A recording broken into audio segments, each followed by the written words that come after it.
022, approach 14324.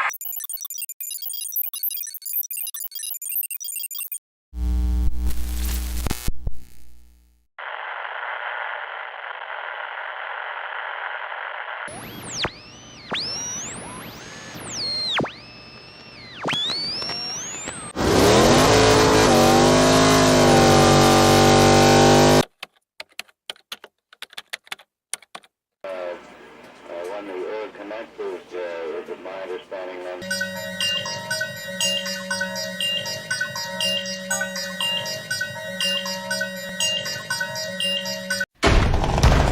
It's showtime, freaks! Ah!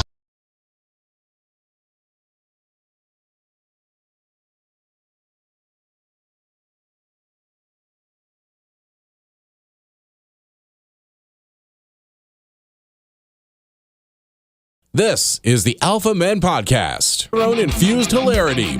Welcome to the Alpha Men Podcast, where we tackle the important questions in life, like can you ever have too many power tools? Is a man without a beard really a man at all? And what's up with a man bun? Come on, dude, it looks stupid. Now, before we begin, let's get something straight. We absolutely love and respect our fabulous women. They're like the sun in our solar system. But fellas, let's face it, we're different species altogether. And look, if the ladies from The View can sip tea and dish out hot takes, we think there ought to be a testosterone-fueled space where guys can be, well, just dudes. No holding back, nothing woke, no filters, just brash, unapologetic, raw manliness. This is not just a podcast, it's a brotherhood. But be warned, we will take your man card if it's warranted, and there's no apologies for being a guy. So gentlemen, tune in, turn up the volume, and let your inner alpha howl.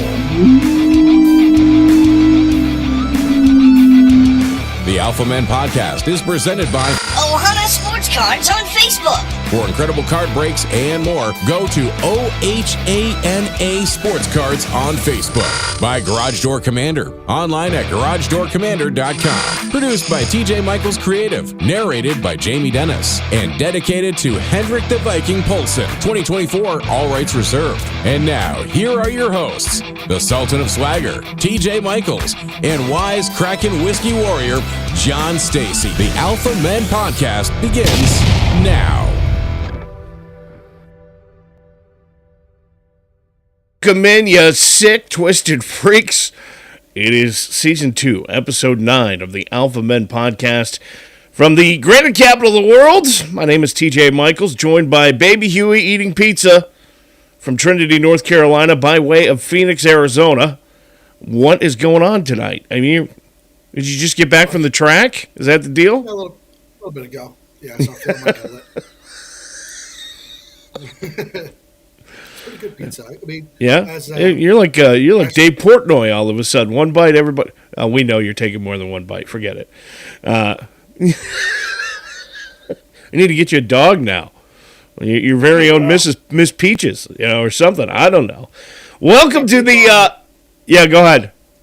It's all over my keyboard now. Oh no, that's great. That's what a way to start a show. It is. It is champagne podcasting on a light beer budget. That's what it is. Yeah. Anyway, thanks to our presenting sponsor tonight, Ohana Sports Cards on Facebook, for incredible card breaks and all kinds of sports memorabilia.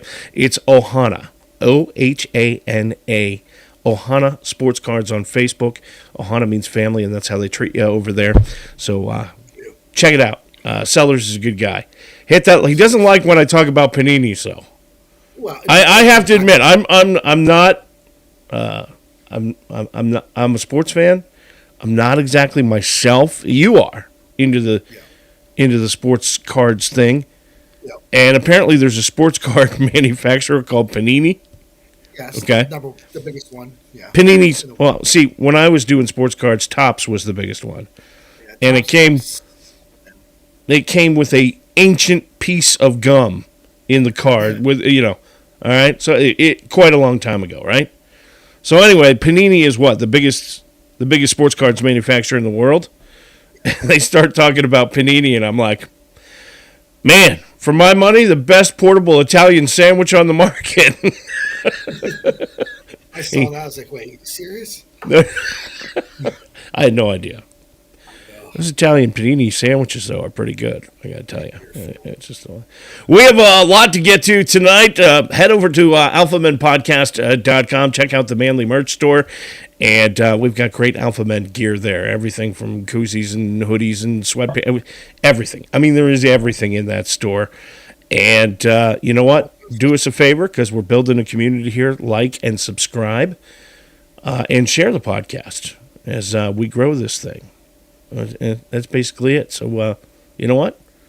If everything goes well tonight, you're going to have a good time. We're going to have delays because, well, I know this internet's not going to hold up, but so bear with us. Yeah, you're using hotel internet tonight in Phoenix? It's horrible. That'll teach you for staying at the Motel 6. Just saying. Yeah, no, it's think- Marriott. Marriott's usually pretty damn good. I think your employer could do better than an hourly rate hotel. You know, I'm just usually they give us a 10.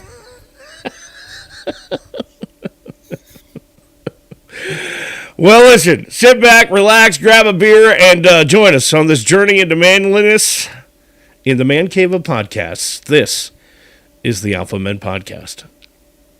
This is the Alpha Men Podcast. It is the Alpha Men Podcast. There we go. Mansplaining the news tonight. Here's what happened this week. President Biden said that whether or not Taylor Swift will endorse him is classified information. That was actually a news story this week, believe it or not. In the meantime, he's keeping that information in his garage next to his Corvette. I was going to say. Apple warning people, stop putting your wet iPhones in bags of rice. They say instead, if your phone gets wet, you should buy 3 new ones. By the way, there is no truth to the rumor that rice will dry an iPhone, okay? But it is perfect packaging to sneak cocaine into the country, or so I've heard. I mean, that's kind of the deal. There's supposed to say it's perfect on that, but it's close. For the first time ever this week, 2 humpback whales were observed having sex, and they were both males. Researchers apparently caught them during their annual trip to Humpback Mountain. That was Jesus. I was not ready for that one. to hear more on this, don't ask a Florida high school teacher. But witnesses do say they were really wailing on each other. You tried hard on those jokes, didn't you? Yeah. Blew it out there in the water. President Biden's doctor has deemed him fit for duty in a rushed physical this week. And he is fit for duty. He's fit for duty as long as it doesn't include stairs. I mean, that's, kind of the deal. New study says dogs get depressed if you skip their walk. That is new research. Look at that guy. Look at him. Look how depressed he is. I mean, hear me now? What's I that? guess if I'll be able to hear me, I guess. Oh, So, I can hear you. no shit. Okay. Anyway. I'll keep talking. All right, new study says dogs get depressed if you skip their walk. And unless that walk was to the vet to get their nads lobbed off, then it's a wash. It's yeah. You'll remember that forever. The Northeast has been hit hard this week by a norovirus outbreak. Number one reason, though, New Yorkers vomit, still remains to be the Jets. Someone sent a letter containing white powder to Donald Trump and Hunter Biden this week. It's impossible to prove in Hunter's case because he immediately snorted the evidence. Nice. Thank you. I worked on that one. AT&T going to give $5 to customers affected by their network outage. We've had some really bad outages the past couple of weeks. Texts alerting customers of the payment should arrive sometime in April. Researchers show men with six-pack abs are at a greater risk for heart disease. See? I told you, our beer guts were a sign of healthiness. It's just all there is to it. Chicago, only behind New York City in a ranking of the noisiest cities in the U.S. The top reasons for all the noise, in Chicago would be nonstop gunfire and the deafening boos of Bears fans. President Biden appearing on Late Night with Seth Meyers in the past week. The interview went pretty good, except when Biden kept referring to him as Ed Sullivan. A little behind times there. Yeah. That's an age joke right there. Walmart offering mammograms at select locations. However, they do say women should be careful to look for the official signs instead of falling for the guy in the parking lot wearing the homemade official breast inspector T-shirt. I have a badge. I'm sure you do. I'll show it next week. You, of course you do. Of course you do. They also say at Walmart they're going to open 150 new stores. They say they will have different locations and layouts, but one thing in common, you can still buy meth in the bathrooms. Maryland couple set the world record for attending concerts in a single year. These two folks on the screen went to 135 concerts in 1 year. That's like more than one every 3 days, right? Asked how they'll celebrate, the couple said, "What? We can't hear you. Huh? You're just going to let that one lay flat like that? Yeah, okay. Outback Steakhouse is closing locations. I tried. I knew the joke was coming, but I was trying to keep a straight face and screw with your head. Because I know you work hard on these. Outback Steakhouse is closing locations. The company says they will now focus on their flagship location, which is in Russell Crowe's garage. Hold on. I'm froze. I can't even see it. There you go. Russell Crowe. Sorry, dude, can you believe that's the guy that was in The Gladiator? Look at that dude. Looks like me. Dude, he has really let himself go. He does look like you. In entertainment news, the wife of Stranger Things co-creator Ross Duffer has filed for divorce. She says she got sick of him asking her to do it in the upside down. And she's keeping the house, but he gets custody of all the 80s references. Meanwhile, Martha Stewart says she wears swimsuits this week instead of underwear. For more details, check out the latest issue of Why the Hell Do You Want More Details? Hey, Martha Stewart's pretty badass. Elton John's leopard print Rolex auctioned off this week. Famous watch from a famous singer. Almost $200,000. It was the biggest sale in the history of eGay. Tyler Perry says he started using artificial intelligence in his movies.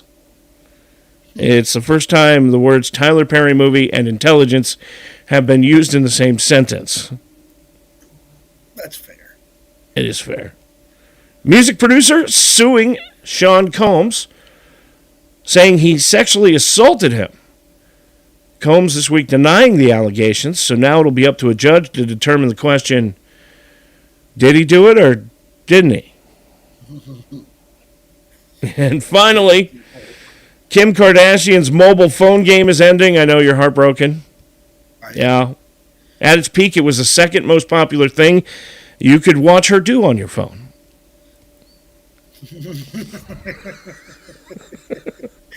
At first, I was like, what? I'm like, oh. And one more.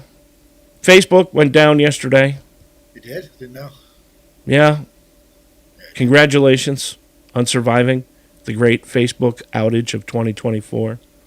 Most folks commented by saying, "Ah!" You know, teeny boppers saw that and they just probably lost their freaking mind.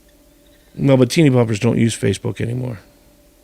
Only old people use Facebook now. They use Instagram and all that other stuff. Yeah. All right, when we go to beer, I'm going to mess with my audio. So. Okay. All righty. That is Mansplaining the News tonight on the Alpha Men Podcast.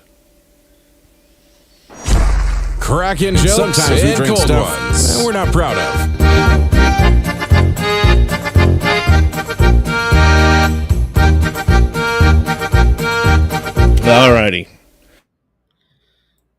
Man, this is weird. Like last week, I had problems with. Yeah. I hear you. Yeah. The intro just kept playing over and over again, but I don't know. Something weird was happening. Nonetheless, it's really weird. You were having mic problems this week. I was having mic problems last week. We'll get this thing figured out at some point. Well, I'm out of my studio. So. Yeah, I get it. And the other thing is that's why we do beers on tap, because if you're drinking with us, you don't really notice it as much. There you go. Into the Evil Knievel beer fridge tonight, and we pull out of it. I know I'm going to hate this. I know it. I know I'm going to hate it. Mike's Harder. Well, I guess you can't call it lemonade, right? Because it's not lemonade. It's Mike's Harder Pineapple Mandarin. This is going to suck. I'm telling you right now. I am not going to like this. So, let me open it while he figures out what's going on. He just disconnected because he's having internet problems, so we'll do it. This is 8% per volume alcohol content, and yeah, pineapple and mandarin together. Yeah.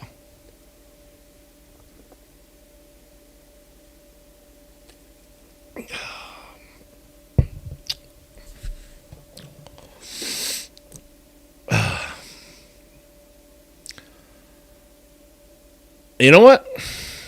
How's that one? How's what? Is what better? Your mic? Yeah, I think you can hear me. Yeah, I can't. Even when I was having mic problems last week, you couldn't tell the difference either. Only the people watching are able to see that. So I don't know, but nonetheless, the Mike's Harder Pineapple Mandarin. Yeah. It's like two flavors smashed together, and neither one is strong enough. Like, Damn it, it's the same. huh? It says it's the same. My audio. This fucker's No. got COVID on it. I'm gonna lose my eye. What the hell are you drinking this week? A guy I work with had him. The Trader Joe's 2023 Vintage Spiced Ale. Dark ale with brewed with spices. 9% alcohol, 75 milliliters. It's a big bastard. So look at an example. It's like a wine bottle. 20-ounce Coke. It's a 750 milliliter bottle. Yeah. That's the same size as a small bottle of liquor or a bottle of wine. It's got a cork in it, so let's find out. That was cool. Hey, you got to drink. You got to drink more things that are corked. That was pretty awesome. The lamp just went bunk. Now that's from Trader Joe's. Yeah. 5% per volume. 9%. 9%. Okay. Does it come with some patchouli oil and some granola when you buy a case of it? Is that? So the back says brewed with a delicate balance of noble hops, roasted malts, and spices. This is remarkably smooth ale with wonderfully complex finish at the best served, slightly chilled, approximately 53 degrees. It pairs exceptionally well with grilled salmon, steaks, lamb, beef, or tuna. Elk. See, that's too much information. So I'll put my pinky up when I drink this one. Here's the deal. That's that's too much information for a beer. Oh shit! No, this is actually pretty damn good. No way. There's no way you like that. That is actually. It's not really hoppy. It's not really. Damn! It's actually. It tastes like if Captain Morgan had a beer. Okay. And what's the title of it again? What's the name of it? Trader Joe's 2023 Vintage Spiced Ale. Spiced Ale. So the longer it sits, the better it is, I guess. And it's not that cold. It's cool. I put it in the fridge about 45 minutes. I'll have to look for that next time we're down in Burlington. As if I would ever step foot in a Trader Joe's, because I won't. This is pretty damn good. Okay, I'll take your word for it. I'm going to give it a 4.5. 4.5? Yeah. 4.5 for the hippie beer. For being hoppy, or for being an ale, and for being 9%, it tastes like I'm drinking like like a. Is it comparable to Switchback? Actually, it's like spot on the switchback. It's Really? very similar, yeah. Huh. I'll drink the original. I'm okay.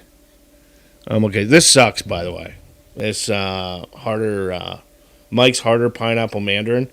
I had a feeling when I bought it, because I'm running out of new things to buy, but I had a feeling looking at pineapple and mandarin together.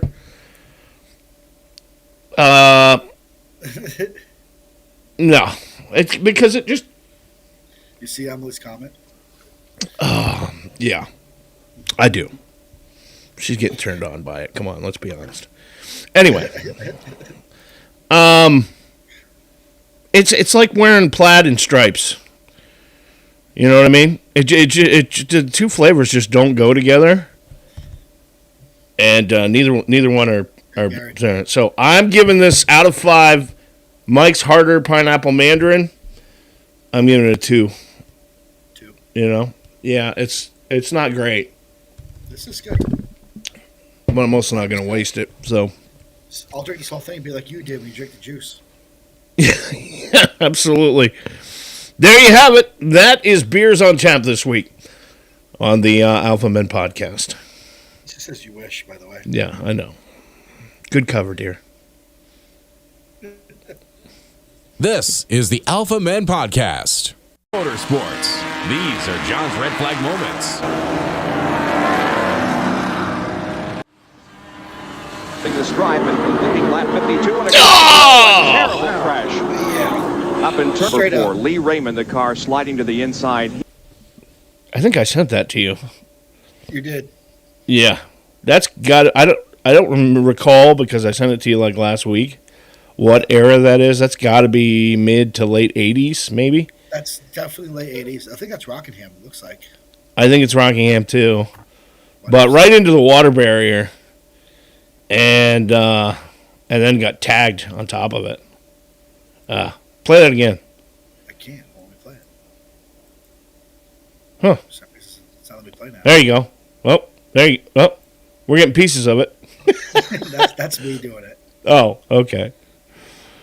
Hold on. Alrighty. Pretty cool crash. Yeah, why don't let me freaking... I don't. Look at that. Well, there you go. That's a good. That's a great place to pause it. Look at that. That car's in 100 pieces right there. And those are tractor trailer tires.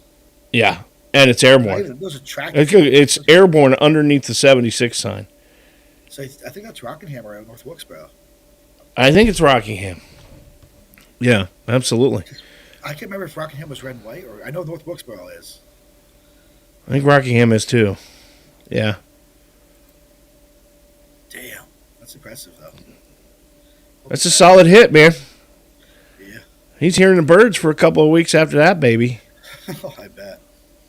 That is your red flag moment tonight on the Alpha Men podcast. Whoa, excuse me. Raising a glass and the bar on manly comedy.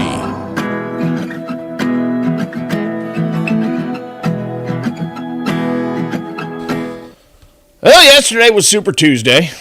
We're going to get to that in a second. Just on the other side of this camera, there's an old couch in the podcast studio here that used to be in our living room. My wife wanted me to send it curbside a decade ago, but I brought it up here because it's comfortable. I love to sit on that couch and just think. And this week I'm thinking about this election year we're in. You know, as the election of 2024 rolls on, you got one guy spending a lot of time fighting off indictments, pretty successfully, we might add, and the other guy trying to remember his own name. There certainly is enough controversy to go around, and if, like me, you have ever read the comments section of a news story online, it will, within a couple of seconds, have you questioning the very essence of humanity. On one side wants their guy, and the other side wants anyone but their guy, but just not the other side's guy. We'll also add that neither side wants the vice president right now. But back to the comments section, or the so-called expert pundits on TV that you see. From my perspective, the whole argument on the election comes down to smarts. No, not like going to take a leak in the middle of the night and you bang your little piggly wiggly pinky toe on the coffee table in the dark. Yeah, that's smarts, but I'm not talking about those kind of smarts. I'm talking about intelligence, brains, and unrelated to the current resident of 1400 Pennsylvania Avenue, mental capacity. Well, why do you say unrelated? Well, because these smarts have nothing to do with any particular politician, liberal or conservative. And it has nothing to do with anybody's cognitive ability, although it is a major concern with Captain Brain Freeze. A man does eat a lot of ice cream. No, these smarts have to do solely with the idea of elitism. You see, the truth is, the basket of deplorables, those smelly Walmart shoppers who cling to their Bibles and guns, the bitter clingers, the Neanderthals, the conservative right, everywhere you look, you hear, well, they're just not that bright. They have no smarts. At least that's what the dopey folks on the left say, the TV pundits, the educated elite. And yet, let's take a look at their policies. Let's check the policies for smarts. Because in magical liberal fantasy land, yes, they have their own brand of policies. You know, men can be women, women can be men. Climate change, free housing, free healthcare, free college, free food. I just keep tacking things onto the word free, and therefore it.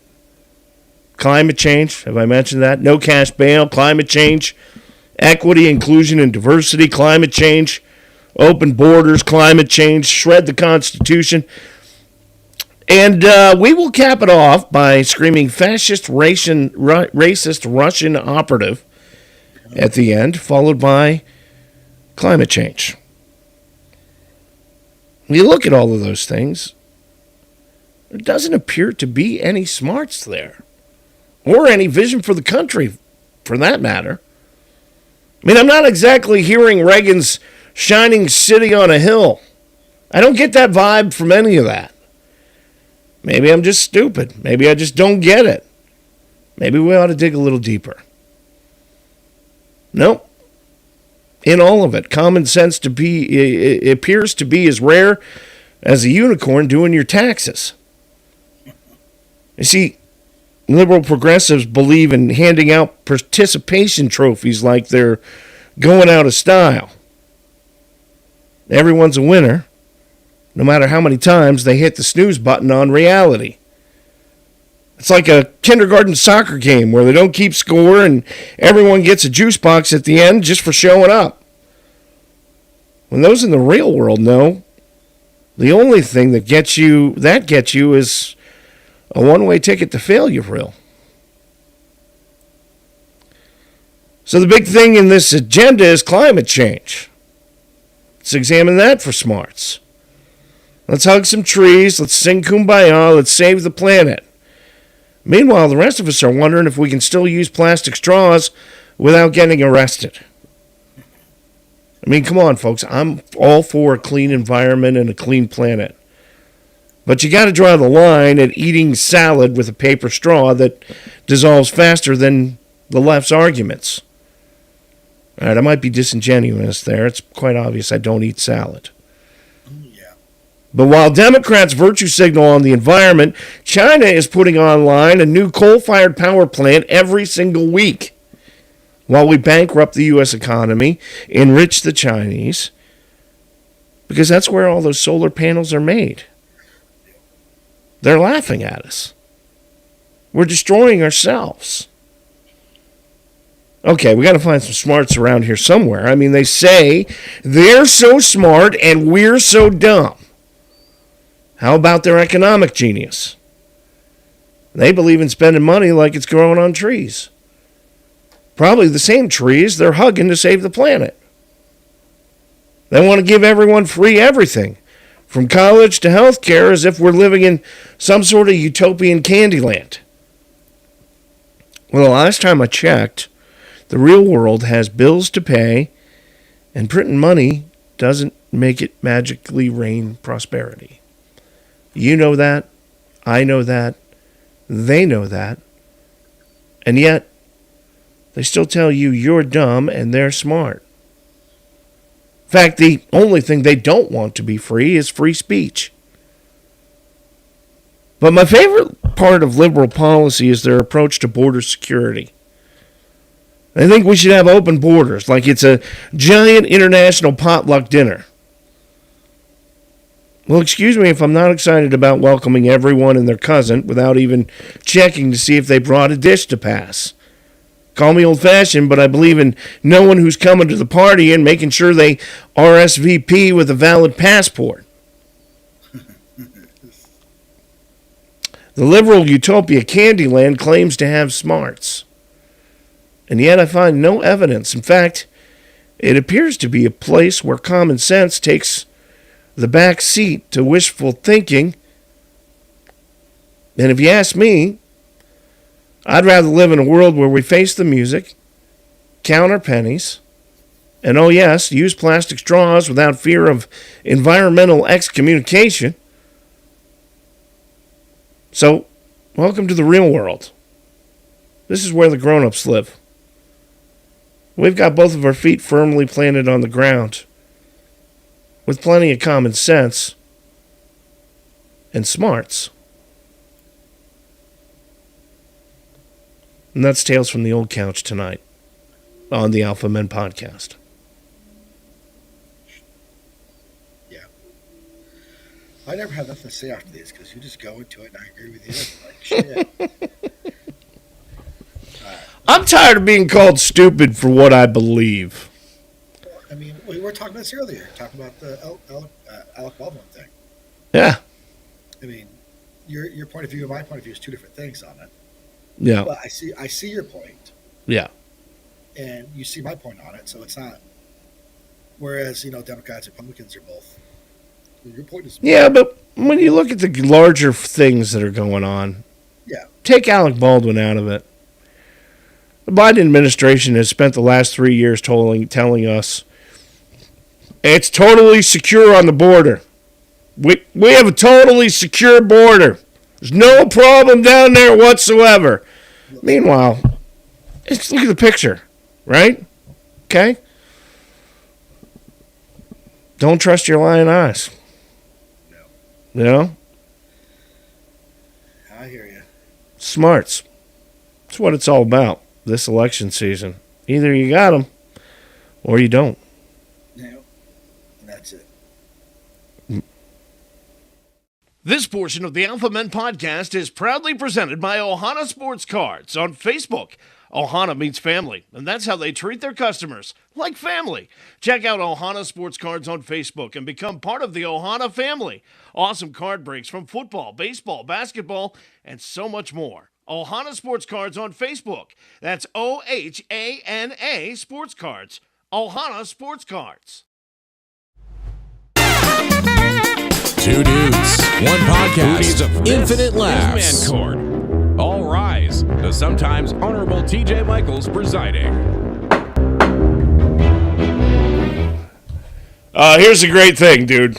I got a prop. Check it out. Yeah. Got my own gavel. I'm excited about that. On Man Court, testosterone meets testimony. Yes, I am the sometimes honorable TJ Michaels, and in this arena, men come to seek justice and occasionally throw verbal haymakers. Our plaintiff is about to face the scrutiny of not only the courtroom, but also the discerning eyes and ears of our esteemed freak jury. And you can join the jury just by commenting wherever you may be viewing tonight in the comments section, and your comment will come up on the screen. And add to that, if you have a problem, and you'd like the help of the Freak Jury and Man Court, send us your problem online at alphamenpodcast.com or send us a private message to one of our many social media sites. And in the courtroom tonight, it is the case of the distraction reaction. Our plaintiff is Stephan from Newmarket, New Hampshire. Docket number 240306. He writes, John and TJ, it's Stephan. And I think I need a little man court help this week. I got a big problem right now, And I need some advice, yours and that of the freak jury. Here's what happened. This week I was driving to the gym. I was only doing about 30 miles an hour when alongside the road was a really hot girl who was jogging. She was in a sports bra and short shorts. It was kind of like that Christy Brinkley thing in National Lampoon's Vacation. She was quite the looker, and as I came by, I couldn't help but look. Yeah, it's kind of like that Clark Griswold thing in National Lampoon. Do we have a clip of that? I think we have a clip of that. We do. Yeah.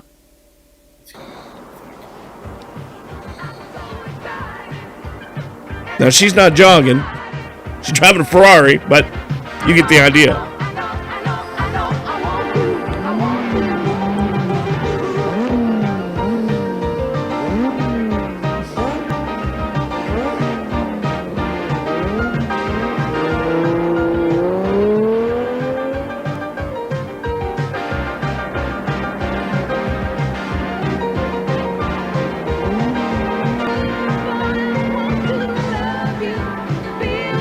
Clark Griswold had balls, dude.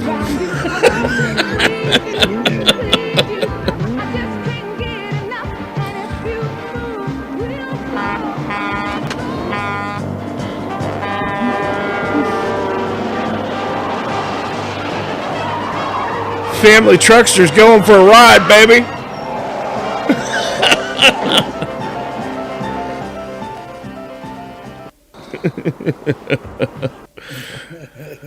Well, Stephen says, as I drove past her, I couldn't help but look.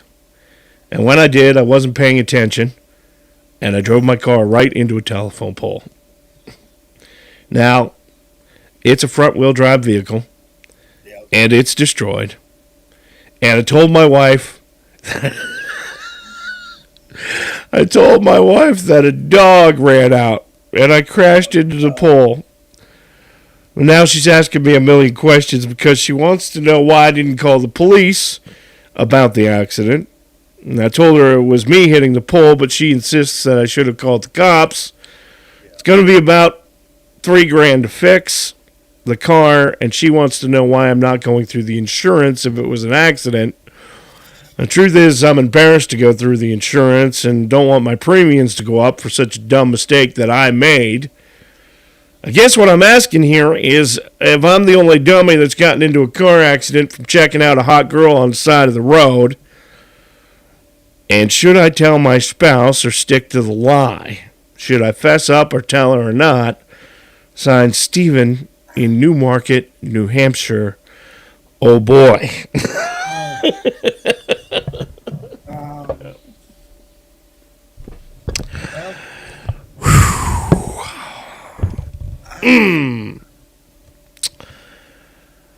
Well, Stephen, Don't tell her.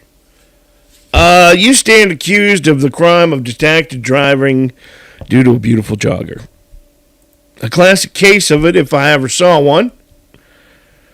And I think we need to kind of dissect this issue. Nick Peak writes, so what's the new way for the jogger to give... Oh, geez, Peak, come on. Yeah. Yeah. Emily, no words. First, let's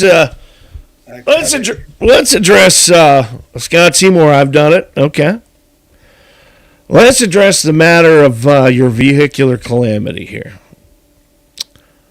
When you're behind the wheel, obviously your eyes should be on the road, not on the scenic views, Stefan. But I understand the allure of the Christy Brinkley-esque jogger. But, dude, crashing your car into a telephone pole, I mean, come on. That's what we call a manly oopsie-daisy right there. All right? Oopsie-daisy, what the hell? Ron shook his head and said, hell no. That from Michelle. Let's be honest. Blaming it on the dog is about as believable as saying you wrestled a grizzly bear while juggling flaming torches. She's not buying it. Okay? Your wife smells a rat, and that rat's wearing your guilty conscience like a flashing neon sign right now. All right? I gotta give you credit, though. Blaming it on the dog, that's pretty bold. All right? Not exactly, however, the stuff that legends are made of. I would have blamed it on the cat. I mean, I saw a pussy right across the road and I just swerved. Yeah. Your wife's interrogation about not calling the cops, that's simple, really. All right? You just claim, hey, look, I was in shock, struck dumb by the sheer force of the telephone pole's audacity to get in my way. That's what you tell her, all right? No need to involve the authorities. It's a man's prerogative to handle his battles alone if he so chooses to, okay? But worry not, Stefan. For I shall offer you a cloak of invisibility here for your indiscretions, okay? Yeah. Confessing your sins, Stephen, whatever your name is, I say nay. Okay? Me too. Think about it. Stephen, what good is going to come out of you coming clean? Nothing. A night on the couch? A cold shoulder, colder than the Arctic tundra? No, my friend, I think you need to keep this little mishap under wraps like the treasure map to El Dorado. Okay? Michelle. Last time I had a telephone pole, I needed to put some tape. My car wasn't a wimp, she says. You see, Stephen, honesty is a virtue, but so is survival. And a wise man once said, what she doesn't know won't hurt her, and who am I to argue with such timeless wisdom? That's fact. Normally, I'm all about being honest with your partner, but in this case, there's no benefit to you being honest. No. Now, as far as the insurance goes, I get it. Nobody likes seeing their premiums shoot up faster than a rocket on the 4th of July. But hiding the truth won't make the bill disappear. So bite the bullet, call your insurance company, let them sort out the mess.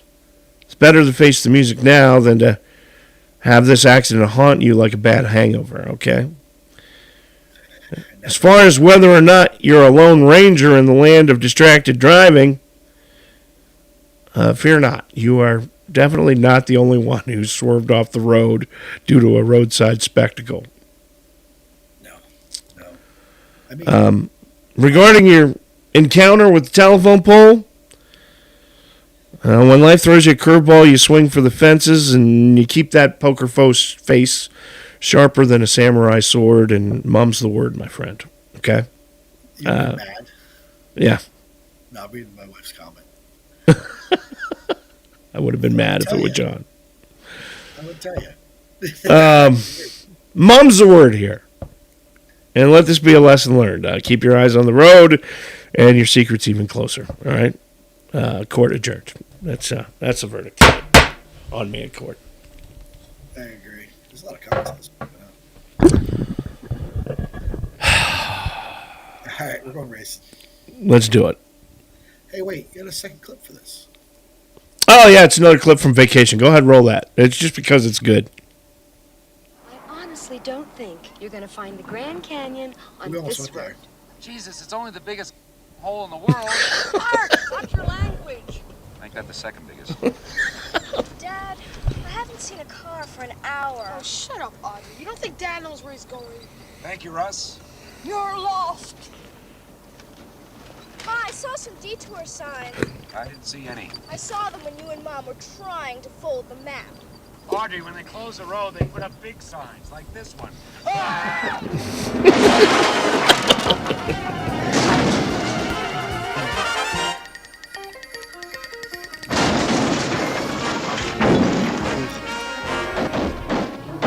So, What a great movie. it was. What a great movie. That is Man Court tonight on the Alpha Men podcast. Let's go back to the jogger real quick. Hold on. There you go. Looks better than the pole. That's what she said. Cracking jokes and cold ones. He's pressing him for the top spot. He is out in the outside groove. Some debris on the back straightaway.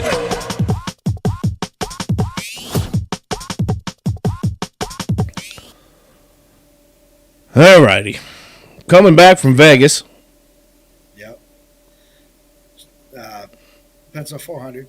We had a wild night Friday night with the trucks, and then Xfinity was pretty spaced out. It seemed. I mean, Yep. Here's the thing: you come from one of the closest finishes in NASCAR history, and then you go to this race, and the ratings showed it. The close finish from the week before was very, very complimentary to NASCAR, because this past weekend, the number one sports program of the weekend was the NASCAR race, and it brought in almost 5 million viewers. All right, which is up like 19% over last year. All right, which is pretty good news for NASCAR. I'm sure they're real happy about that. And we get to this race, and the Sunday race, the Cup race, it's pretty boring, wasn't it? I mean, I'm not watching the racing product. I'm just watching the system. Right? Yeah. It was the Vegas race. Look, I mean, Kyle Larson wins. And Vegas, I don't know. It just didn't have the week before. The week before, that was the best race I've seen in 20 years. I mean, why. It's just one of those rare events. That's yeah. I mean, it could happen again. It's just hope it's less than 20 years. Yeah. He won. He number 5 led the whole damn race, pretty much. Right. Very dominant performance from the Chevys in this race. Haven't they won the last 3-4 now in a row? Yeah, something like that. First driver to win in Las Vegas was? I have no clue. Mark the Kid Martin. Okay. Yeah. Won the inaugural Vegas race. Did you see this little red flag moment we had? I did see that. Yeah. That was a hard hit. Yeah, very hard hit. Very hard hit. The rim got stuck in the wheel Yeah. Had some issues with the one lug wheel at this race, and some teammates going at each other in this race, and now we're on to Phoenix, and isn't this the track that has a snake hill? Rattlesnake Hill. Yeah, is that at Phoenix? Yep, there it is. There it is. Yeah, I'm surprised I remembered that, but every year when they do the pre-race show, they talk about Rattlesnake Hill at Phoenix. Yeah, it's pretty cool. It's just a big hill with a bunch of flat parts kind of cut out that people sit on. Yeah. I've never seen a snake up there. I took a little video today when I was there. It's a mile low bank track. I took a little video. I was driving around my New Holland coming out of. Was that a golf cart? Yeah. What's the top speed on that? Because you qualifying speed in that baby? Maybe for the old people, 300. So this is just the back stretch coming into the new, because they reconfigured the whole track. Yeah, the banking at Phoenix is not, it's not Bristol. It's a little bit of a bank there, but not a lot. 1 mile track, and there are multiple grooves here at this track. So I'll come up to the front stretch in a minute. You'll see how wide. Yeah. But to my left, you'll see it's wide. It's opening up quite a bit. Mm-hmm. And the flag station. There is room for 3 wide racing on the front and back stretch at this place. You could go on the front stretch. You can probably go 5 or 6 wide. Yeah, it's wide. Yeah. Yeah. Here's the restart zone right here. The garlic. Yep. Restart zone. So, but yeah, this cool. This whole area is wide open. I didn't think to move the camera around as much, but where the painters are working there on the left, you can get 6 cars there, no problem. Very cool. So, that's it for that. Race is Sunday, and I'm still going with Chase Elliott. I'm gonna say Chase Elliott's got to have some good luck here soon, man. Yeah. That's all there is to it. It's either going to be Chase Elliott or it's going to be Brad K. Both of them are in dire need of good luck. So we will go with that. And that's the racing rundown this week on the Alpha Men podcast.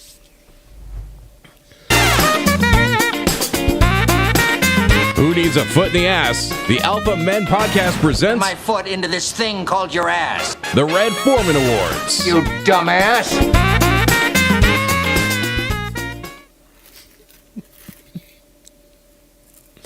Red Foreman Awards tonight. We have fun bringing these to you. We celebrate the best of the worst Red Foreman Awards based on the That 70s Show Father of the Year candidate, Red Foreman.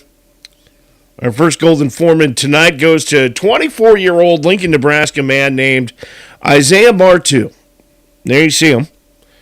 He now finds himself in a sticky situation after entering a quick-stop convenience store last week and demanding money while threatening the clerks with what they thought was a concealed weapon. It wasn't. It was a box of Hostess ice cream cinnamon rolls. What the fuck? How do you hide that? In his pocket? I don't know. They're calling him the baked goods bandit. He attempted to flee the store, quickly apprehended by police upon searching Captain Twinkie. Authorities also found methamphetamine and cash. You don't say. Bartu previously served time for assault and robbery offenses. This week, the What the Hell Were You Thinking Golden Foreman Award goes to Diego. Now, Diego is the lead singer of a hardcore Nashville, Tennessee band called Ilorena. Now, shall we say he's the former lead singer? You see, Ilorena had a little love triangle going on with the band. Diego's bandmate named Six has a girlfriend. There you see Six and his girlfriend. See, Diego wanted Six's girlfriend, so for the past several years he has been spiking Six's drinks pre-show with estrogen. Now, Diego really thought this out. He's a thinker. The goal was, according to Diego, to force a transition on Six and make him more feminine. That way he would appear more manly and could swoop in and steal the girl. The band says the singer has admitted to doing the deed. As for the victim, he's spoken out on what he's gone through, saying, "I've had a lot of physical changes." From the hormones, stomach ulcers, weight loss, muscle fatigue, and some stuff that I will not get into, as well as the notable mental changes. Mood swings. Meanwhile, there's Diego. He corroborated that they have actually, as a band, gone their separate ways. He says, "I've been kicked out of Ilorona as well and will no longer be in the hardcore scene." Next up, congratulations in order for 33-year-old police officer from Lowndes County, Mississippi. Her name is Robin Connor. There she is in her uniform and her jail outfit. She was caught last week shoplifting at a Dick's Sporting Goods store while on duty and wearing her official uniform. Officer Dumbass was nabbed. You dumbass. After allegedly helping herself to a pair of $140 shoes from the store. Connor has been a cop for 2 years, was ironically given a lift to jail in her own police cruiser. Before being booked into an adult detention center, she's been charged with misdemeanor for stealing goods worth less than $1,000 and placed on administrative leave. They had her own police car. Mm-hmm. Oh, the irony. And finally, this week's King of the Dumbass Golden Foreman Award goes to 21-year-old Connor James Litka of St. Matthews, Indiana. Connor walked into a local Porsche dealer last week and tried to buy a vehicle by writing a $78 million check. Porsche? Yeah. $78 million. Obviously, employees refused the deal. Litka allegedly refused to leave, instead heading to the back of the dealership to look for the car keys. Worried he may cause trouble, the staff called police to deal with the situation. He now faces 1 count of disorderly conduct, 1 count of criminal trespass. Meanwhile, investigators say they found the guy had attempted the same scheme the day before at a Land Rover dealership. But apparently, the market's not as good as Porsche for Land Rover. He only offered them a $12 million check. Oh. Wait, hold on. I got some breaking news here. Okay. You're going to just keep talking for a second. I'm going to upload this puppy. It's going to take me a second. $78 million for a Porsche. What is he thinking? I mean, Porsche doesn't cost that much, first of all. Second of all, damn, inflation's getting out of control, dude. I mean, what kind of country is this when you got to pay $78 million for a Porsche? well, Just saying. Yeah. And then Land Rover, I mean, I would have gone for at least Rolls Royce. Yeah. Yeah, or a Bugatti. I mean, if you're gonna pay big money for a car, it better be a Bugatti. All right. That's just all there's to it. Let's see in the news. This is a dumbass moment, too. You know what that Okay. is? Rocks. Not even close. Okay. What are those? Forsyth County, North Carolina. Forsyth County Sheriff's, I'm reading the article. Uh-huh. Sheriff's Office charged a man they say is a serial diaper dumper for consistent littering used diapers along the busy road. For 50 years, go ahead. There's a warm place in hell for that son of a bitch. For 50 years, Vera Limstead called from Pathtown. Pathtown, shit, that's only 25 minutes for us, Peak. Peak sent me this. Yeah. He was described as a serial diaper dumper, has been using Balsam Road for personal garbage can. Sometimes they're soiled, sometimes they're not. Sometimes they're in a bag, sometimes they're loose. That's for at least a mile down the road of diapers. He's been doing this for 2 years or longer. Humans are disgusting. We really are. He's That's a just... 7-year-old man for citing. He got cited for. Oh, they're even adult diapers. They're not even baby diapers. No, they're 71-year-old man. It's adult diapers, so it's full on turds. Oh, God.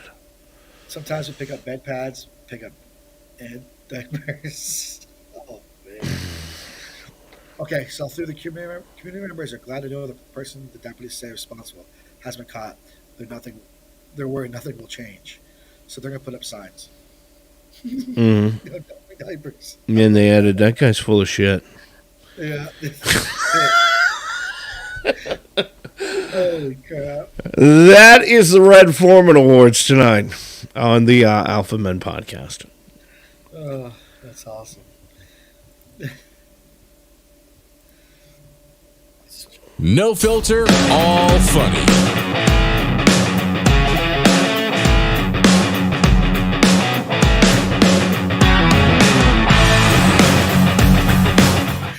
Here we go. Would you rather? No, Pete's comment.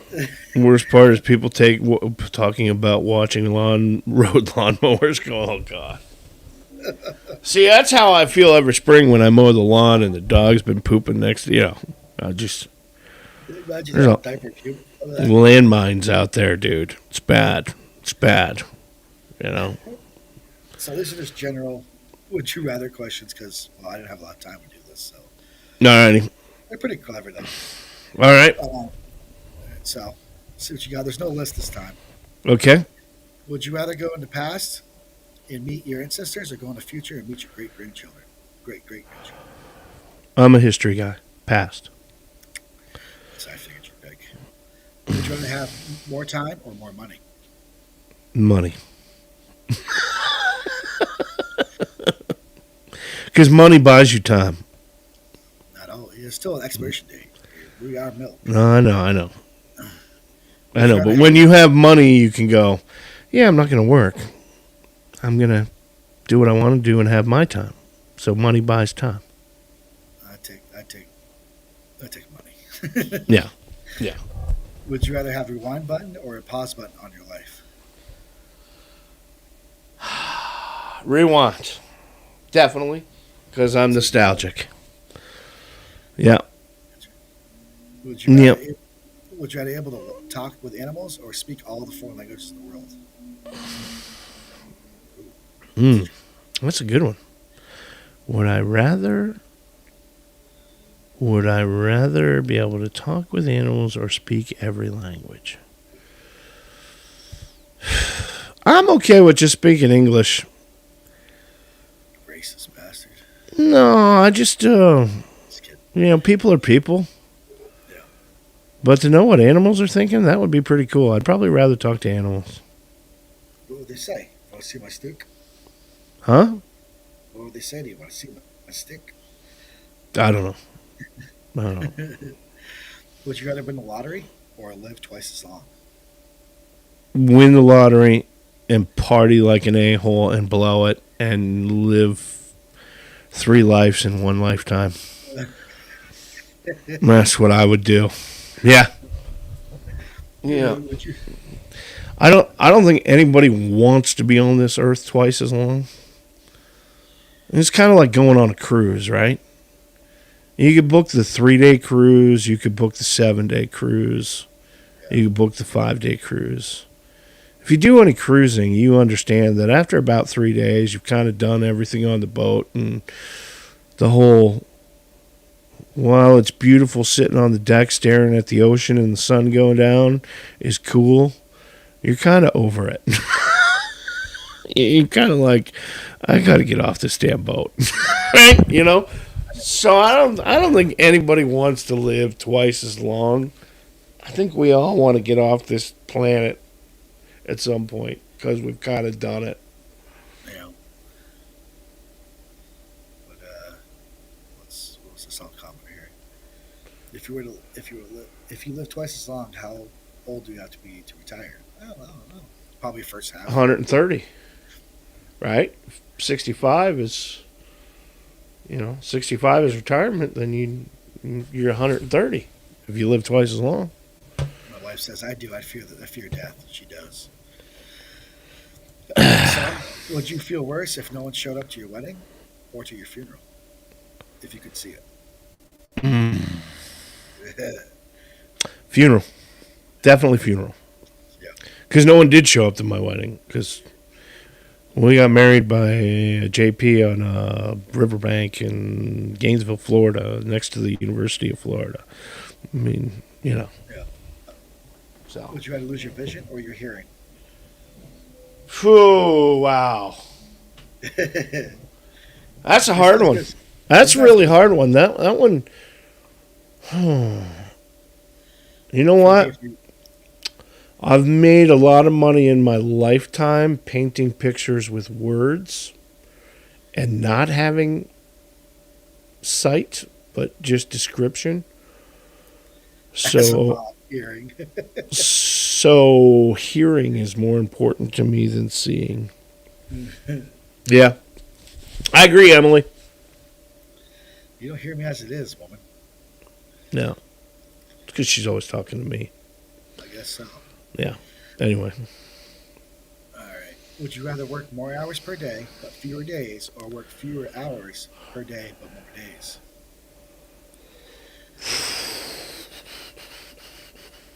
I would rather work more hours per day and fewer days. That's what I do in NASCAR. Yeah. Yeah. All right. Would you rather put a stop to war or end world hunger? End world hunger. Because war movies are cool.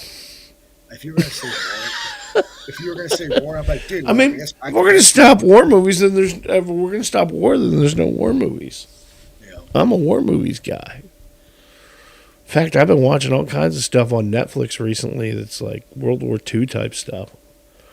You know? Yeah. End world hunger. Would you rather explore the space or ocean? Space. Yeah. All right, 2 more. Definitely space. One more. No, 2 more. Yeah, okay. Would you rather live on the top of a tall New York City apartment building or on top of a mountain? Top of a mountain. Yeah. Because I don't like people. And the last question, would you rather able to see 10 minutes in the future or 150 years into the future?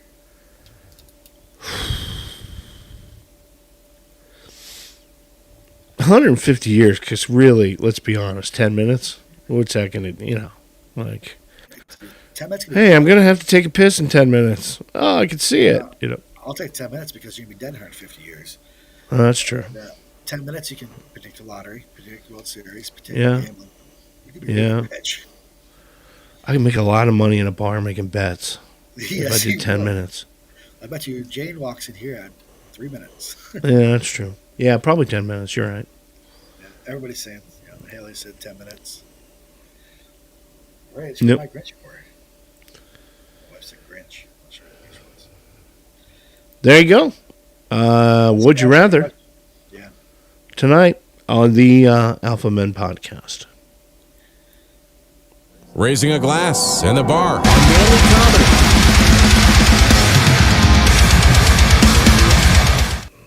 Holy crap. Wrong button. There you go. Top 5. We got the list tonight. You never know when the list is going to happen. This week it happens here. It's because it happened because I didn't have time to put the second one together. So top 5 was like perfect. Top 5 what? Whiskeys ever sold. All righty. So these are top 5 rated whiskey brands in the world, or are these like top 5 ever sold, most expensive. Sold, most expensive. All right, there we go. All right, So cool. number 5 is Henyu Ichiro's Full Card Series. Okay. Is that available at? Is that available at the? How's the place you got that beer from? No. So this distillery is no longer operational. It was a rated collection found in 1941. And this puppy, these bottlers came right here. Granted, received a hefty amount of $1.53 million for 54 bottles. Holy crap! $1.53 million for 54 bottles. Okay? And that's some expensive whiskey right there. Yep. There's every single card's on the bottle. That's just some of them. Wow. There's 2 cards. Wow. So, that's just some big money. So number 4. Mm-hmm. Don't have my computer here. Is those puppies. The McLaren Michael Dillon 1926 sold for $1.53 million. For 4 bottles? No, for 1 bottle. For 1 bottle. For 1 bottle. How much? 1.53. So what was it like on the freaking deck of the Titanic, and they brought it up, or what? What's the deal? Why is it so expensive? There was 40 bottles filled in from Cass 263. Okay. And 37 were destroyed on an accident going to the distributor. Well, And that guy don't got a job no more. each bottle was hand painted. Oh, okay. So that's what it is. Well, yeah, I mean, hand painted bottle, definitely worth $1.6 million. I mean, this puppy, it gets crazy. This is Magellan 1926. Yep. So the previous was Macallan. Oh, Macallan. They're both Macallans. So there's Yep. 2, number 4 and number 3. Yep. The 6-year-old bottle Macallan was bought at the auction for $1.9 million. Bill Gates. 26. Yeah. It's still 1926. After being aged, share cost for 6 decades. Just 40 bottles of this was made as well. Uh-huh. And it's the oldest ever produced. Yeah. So, like, the people buying this stuff was like Bill Gates, the Sultan of Brunei. Number okay. 2. This beast looks badass. The Emerald Isle Collection sold for $2 million in Does it come with a little dollhouse? What is that? A watch, a freaking everything. Wow. It's like the Gene Simmons Vault version of whiskey. It's neat. So it goes, okay, 7 pieces, including a 30-year-old bottle of whiskey, the bespoke Fabre Celtic egg, handcrafted from emerald and 18-karat gold Fabre Rolex 22 tempered timepiece. Wow. And how much does that sell for? $2 million. $2 million. Yeah. Oh. And then this beast right here. This is number one? This is number one. Look at that. Isabella Islay. It looks like it came out of the Pope's, it looks like it came from Vatican City or something.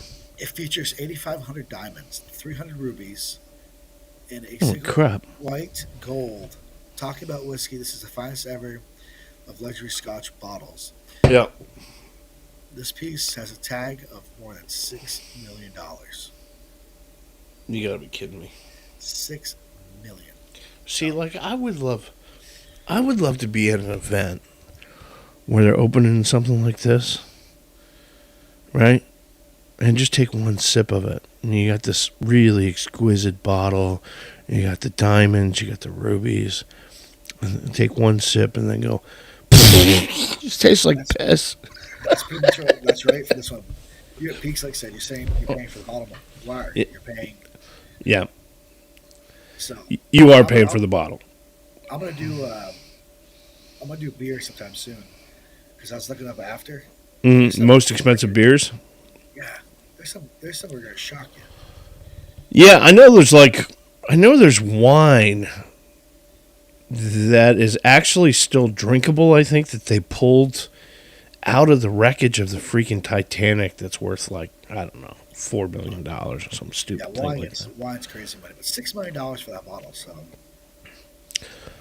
it's gimmick. That was all hand placed diamonds. Yeah, it's gimmick. Yeah. The guy who did that, 8,500 diamonds, got at least $1 million. It'd be really funny if you opened that bottle, poured it out, and it was like Mad Dog 2020 inside there. Yeah. like some cheap gas station swill, right? Yeah. You know. Nonetheless, there you have it. Top 5 tonight on the Alpha Men podcast. No filter, all funny. A segment we call Your Team Sucks.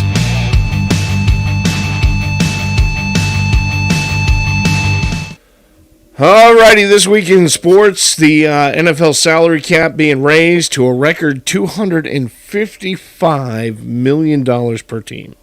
Now, to put that in perspective, that means the Carolina Panthers will spend $127.5 million per win.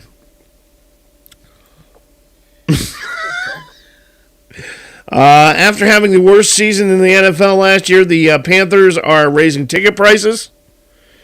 Apparently, they have inside information that one of their players will be dating Taylor Swift by next season. That's kind of the whole deal. They're trying to figure that out. New York Jets say they're willing to trade Zach Wilson. They say if there's no takers, they're just going to drop him off at Goodwill.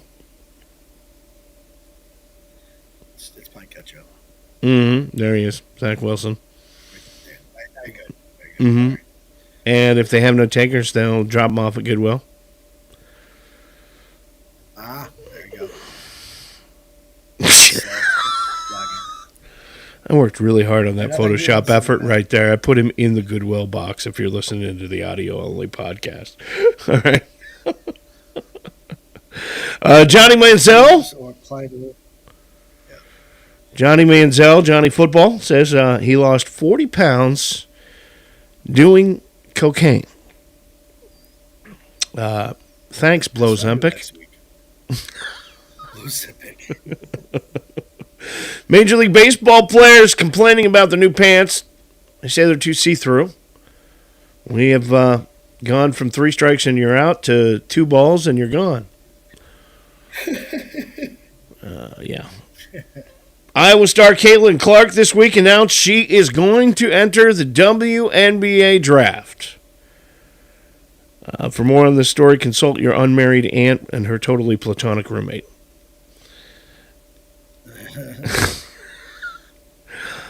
Former pro wrestler Billy Jack Haynes charged in his wife's death this week. Police were suspicious when the murder weapon was a folding chair.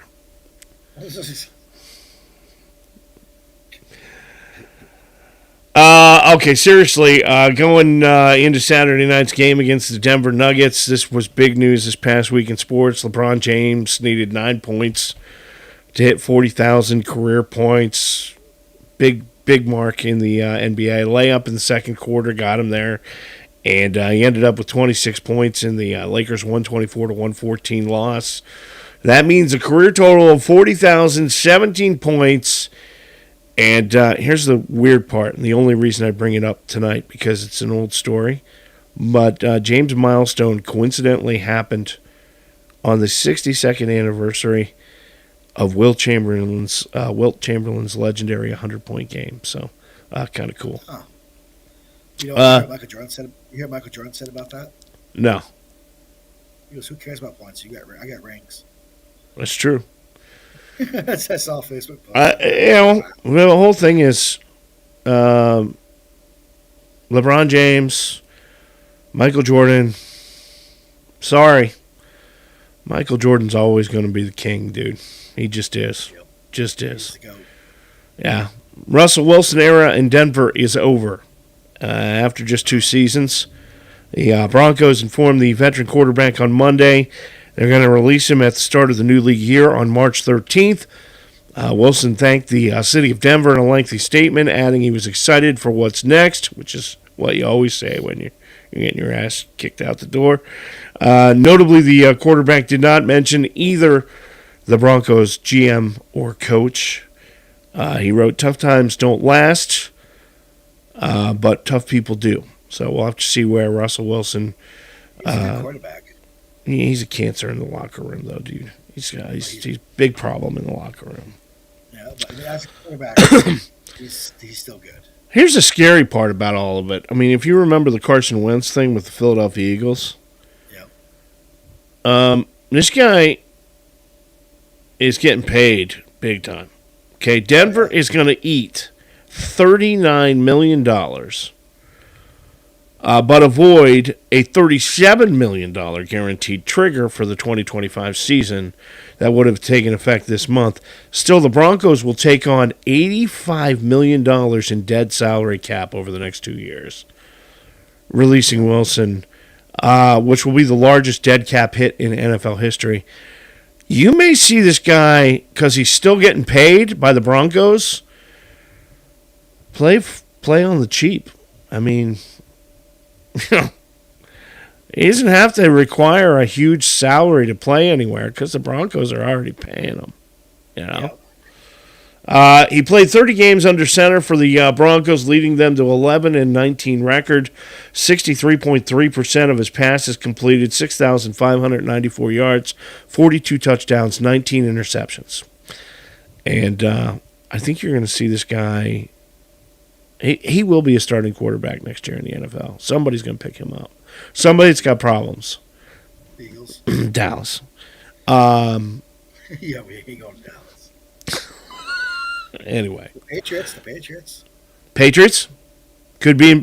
Hey. I already have that him going to the Patriots. That's obvious. That's a very good guess. I mean, they're obviously not happy with Mac Jones. They're happy. They're not, or Bailey's happy. So that's kind of the deal.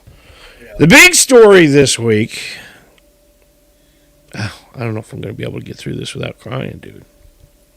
The Eagles center, greatest of all time to play the center position, bar none. Jason Kelce announced this week that he has snapped his last football after 13 seasons in the NFL, all in Philadelphia, where he blossomed from a 6th-round draft pick and turned himself into a Hall of Famer. He will be a Hall of Famer. He says, "I always will cherish this brotherhood and the relationships that fostered a unique experience it has been to enjoy the field with all of you. Emotional Kelsey was in a room full of family members, coaches. His brother was there, started crying too. Monday afternoon, he made the announcement, 30-minute speech. This dude will never buy a beer in the city of Philadelphia ever again. All right. I'll give you credit. He was good. He is that loved in Philadelphia. In fact, whatever Monday's date was, the 5th. Yep. 4th. They should make May 4th. They should make March. They should make March 4th Jason Kelsey Day in the city of Philadelphia every year. They really should. He is that loved by the people in Philadelphia. He played his entire career there. Praised his offensive line coach. Showered love on the fans. He was drafted by the Eagles in 2011, and he says some players can't handle the booze, the media. Some players can't handle our fans. I consider it a great blessing to play in the most passionate sports town in America, and at times you hate it as an athlete, especially those new to the city. But when you've been through it enough, you learn to appreciate it. And I think we have a little clip of Kelsey. Right now, I'm retiring from the NFL after 13 seasons with the Philadelphia Eagles. And today, I must admit, I am officially overrated. Vastly overrated. But fuck, it took a lot of hard work and determination getting here. Watch breaking news on YouTube. Dude, you are not overrated. You are the greatest of all time to play the center position. That's all there is to it. So was Jeff Saturday, wasn't he? Huh? Jeff Saturday was a pretty good center, wasn't he? He was the greatest to ever play the position. Jeff was. No. Jeff was. No. Jeff was. We're going to miss you, buddy. We're going to miss Jason Kelsey. Well, we get to watch this podcast. And I hate to tell you, Tom Brady's going to be in the television booth pretty soon. Don't be surprised. You see that guy in the booth somewhere on network TV doing games. Yeah. He's just too much of a personality to not find his way to TV. That's it. All righty. Last week we went over the UFL and what it looks like this spring football, because spring football, however you feel about it, is better than no football. Okay? And they're going to begin playing UFL games at the end of the month. Of course, this is the league that has merged the USFL and the XFL. So this week we thought we would take a look at how the rules differ between the NFL and the USFL and the NFL. So on the kickoff, the rules represent kind of a blend of tradition and innovation. Kickoffs originate from the 20-yard line. There are specific regulations for runs out of bounds scenarios and recovery by the kickoff team, but it does contrast the NFL's kickoff from the 35-yard line. The NFL has tried in recent years to lower the damage that can be caused on this play because they view kickoffs as dangerous, right? And so you're going to see kickoffs from the 20. It is going to be like old-time NFL. Overtime, the UFL's overtime format, way different than the NFL. So here's how it works. You ready? If there's a tie, it's designed for a swift conclusion, alternating attempts from the opponent's 5-yard line without kicks. Okay? So they do a best-of-3 format, and they alternate back and forth until someone scores. I like that. And rather than run a whole extra period and each team has a chance to score, and first person to score wins. That's it. Over. Right? In the UFL, the double forward pass is legal. Okay? So UFL teams are allowed to execute 2 forward passes in a single play. So there's a little bit more complexity, a little bit more unpredictability to offensive strategies. The rule is contingent on the ball not crossing the line of scrimmage before the second pass, but some innovative play designs are going to come out of that. Of course, the NFL does not permit 2 forward passes on the same play. Replay reviews. There's a designated officiating department. The members of that department initiate the replay reviews at any point during the game before the next play if the play is reviewable, likely incorrect, or would impact the game's outcome. Teams have 1 challenge per game only, requiring an available timeout, with a lost challenge costing them the timeout. And reviews are conducted remotely, aiming for decisions within 60 seconds and ensuring minimal game disruption. So, I like it. NFL has 2 challenges, on-field rulings, 3rd awarded if the first 2 are successful. In the UFL, you get 1. That's it. That's all there is to it. Points after the touchdown. Following a touchdown, the UFL offers teams 3 options for extra points. Okay? They have introduced variability into the game. The system allows teams to decide between 1, 2, or 3 point attempts based on their confidence in executing plays from various distances. All right? Oh, so less point closer to the end zone. Correct. All right? Of course, you only got the 1 and 2 point play in the NFL. And then onside kicks, they have alternate possession options that replace onside kicks in the UFL. So in specific game situations, they offer a strategic choice for teams looking to retain possession. The rule allows a team to attempt to convert a 4th and 12 from its own 28-yard line instead of executing a traditional onside kick. And the option is available in the 4th quarter only. So there's a little bit of strategy added to the late game scenario. So, of course, the NFL has onside kicks, and it is what it is.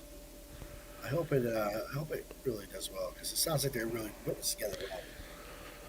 And lastly, the play clock. NFL has a 40-second play clock. Yep. Okay. The UFL has a 35-second play clock. They want to accelerate. The UFL wants to keep these games moving. Right? They want to accelerate the game and reduce downtime in between plays. Yeah. And it makes for a faster overall game tempo. I think it's going to be more exciting to watch. So we'll have to see all of this. And look, the NFL's on board with all of this stuff. They really are kind of using the UFL as an incubator, you know what I mean, to see how some of these things work and are involved in. I think you're going to see the UFL really, if this thing takes, become kind of the NFL has really never had farm teams. You know what I mean? This very well could be the beginning of that. And that's sports this week. Segment we call Your Team Sucks on the Alpha Men Podcast. This is the Alpha Men Podcast.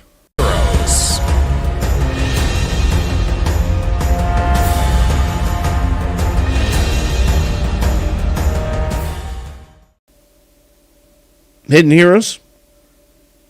Our hidden hero this week is a guy named Paul Markham. He is from Venice, California. You ever hear the comedian Eddie Murphy do this skit about walking down the street just minding my own business? Because whenever you see somebody on the news, they were like, I was just walking down the street, I was minding my own business, and walking down the street, minding my own business, and bang! Right? Well, that's what happened to Paul Markham. He was just walking down the street, minding his own business in Venice, California last week, when he glanced inside a restaurant window after hearing a commotion. Venice, which has been the target of a lot of smash and grabs recently, is Paul's hometown. And he was shocked when he saw a man in a confrontation trying to steal the restaurant's cash register. And as Paul approached the front of the restaurant, the man smashed through the window of the business just as Mark passed, trying to jump through the window to escape. Well, Paul Markham jumped into action himself, and after a brief scuffle, ruffled the would-be crook to the ground and held him there till authorities arrived. But Mark says don't call him a hero just because he intervened. He felt it was his duty as a member of the community. And we've got video. He jumped back out the window, like, right into my arms. Right into my arms. It's hilarious. So, little wrestling match ended over there. I locked him up, sat on top of him for like 20, 25 minutes. Cop showed up. It's my neighborhood, man. That's it. There's no good Samaritan. There's no hero. I live here. This is my neighborhood. You are a hero, Mark. You are. How, buddy? You're our hidden hero this week on the Alpha Men podcast. Two dudes, one podcast. Infinite closing time.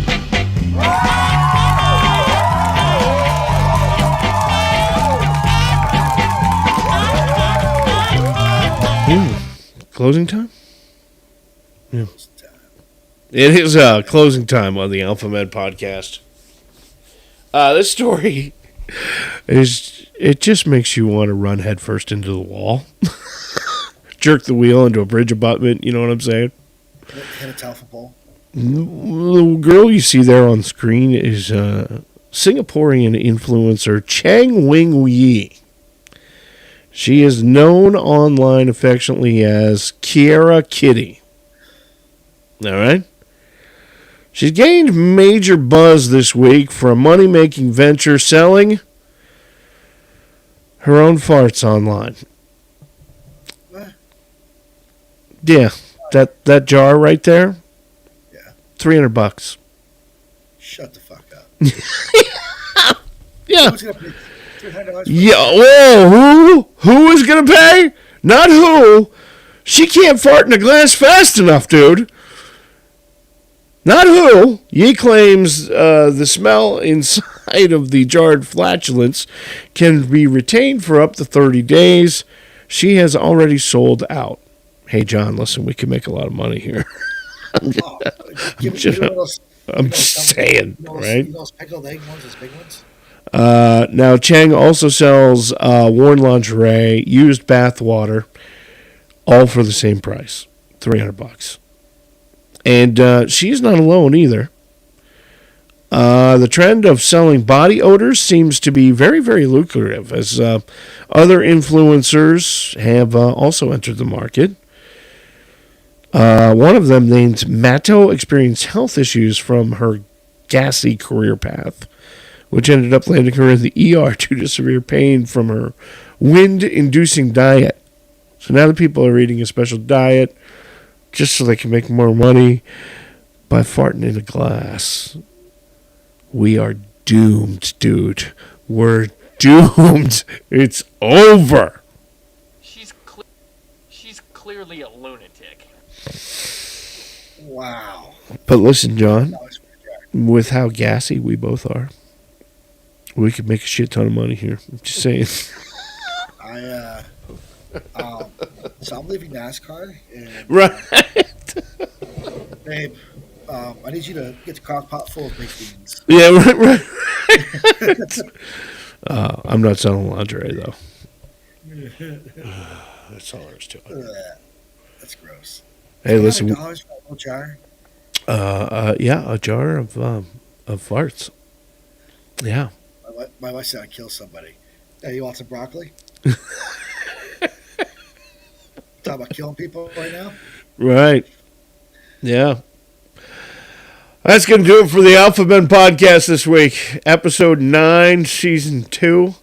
We hope you've had just as much fun as we have this week, and we're both holding it in. But we'll see you next Tuesday night at 8. I'll be home next week, so I'll be a little bit better in the audio. Yeah, we'll figure it out. All right. Have a good week. We'll see you next time. Take care. And that's a wrap. We hope you've had as much fun as we've had here at the Alpha Men Podcast. Remember, our advice might not solve your problems, but it surely will make them funnier. Before we bid you adieu, a big old thanks to our loyal pack of Alpha viewers. You all are the real MVPs, keeping us company on a roller coaster of a podcast ride. And thanks Ohana Sports Cards on Facebook and Garage Door Commander. Join us live Tuesday nights at 8. Visit alphamenpodcast.com and the Alpha Men store. Until next time, keep your feet in the gas. It's a checkers or wreckers world. Put up or shut up.